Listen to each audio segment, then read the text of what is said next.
What's up guys? Ayan, nandito kami ngayon sa agri crop ng TESDA. Gumagawa po kami ng balag. Ayan, balag. Dito sa side na to, from here, ito ay type A, balag kung tawagin. Ito ay tinatawag daw ay mga pipino, kamatis, yung mga halaman na hindi siya gumagapang. So si type H naman, yung sa kabila, yun yung mga part na gumagapang, like sitaw, ampalaya, yun. This is my second day guys sa aking TESDA, agricultural crop NC2.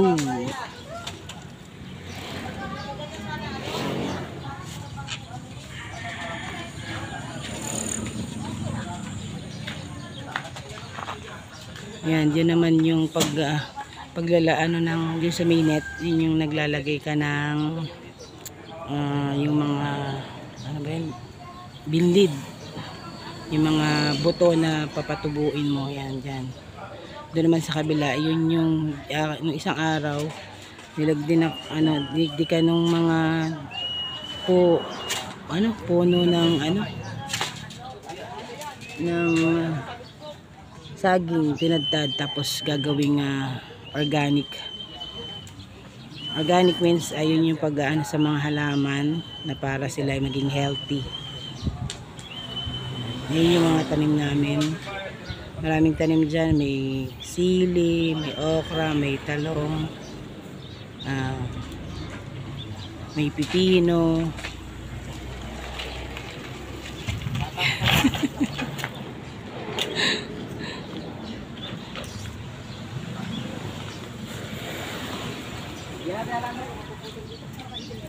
Tapos yung ibang kasi dun sa kabila, dun yung mga nagtetesta naman sila ng organic. Sila module sila, module. Kami kami actual.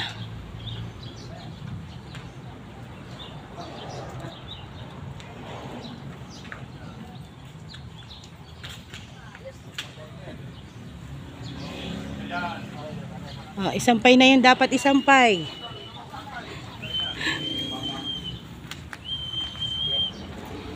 Pag nilagay niyo na po lahat, sir, di ba nalagay niyo na, sir, pa iuli na. Nilagay niyo na po lahat, sir. Then yun, yung plating niyan, pwede rin.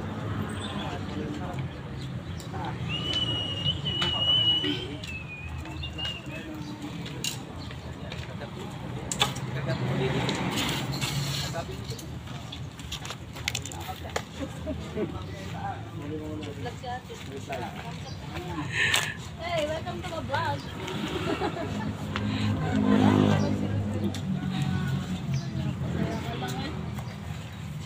Ito mo dapat kumain. Saya na.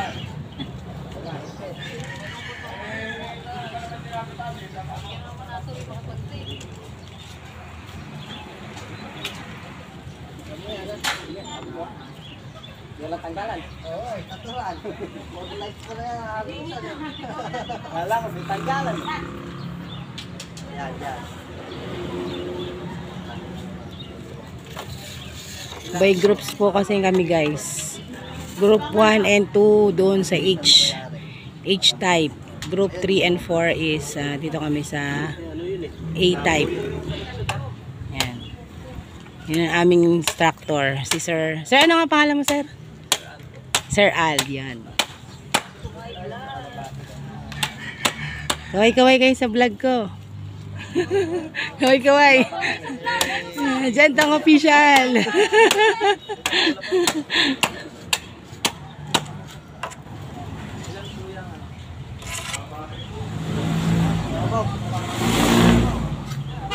One, two, three, four.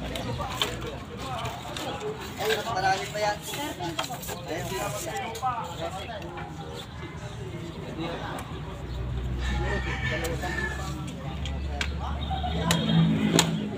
Ayun. Malaang araw. Yan, buho. Mas magastos ang buho ng type A sa type H. Hindi mo ipasok ang tuloy sa ilalim. Pasok ang dami alam.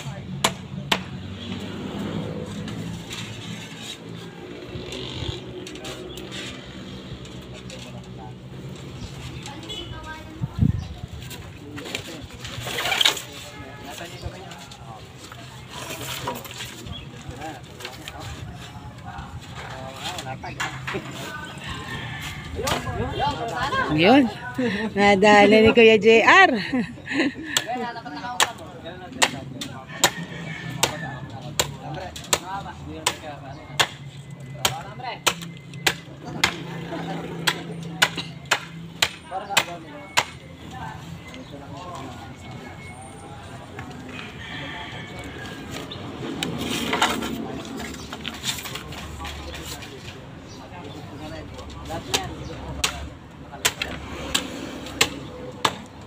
Sige, pagbakunin mo.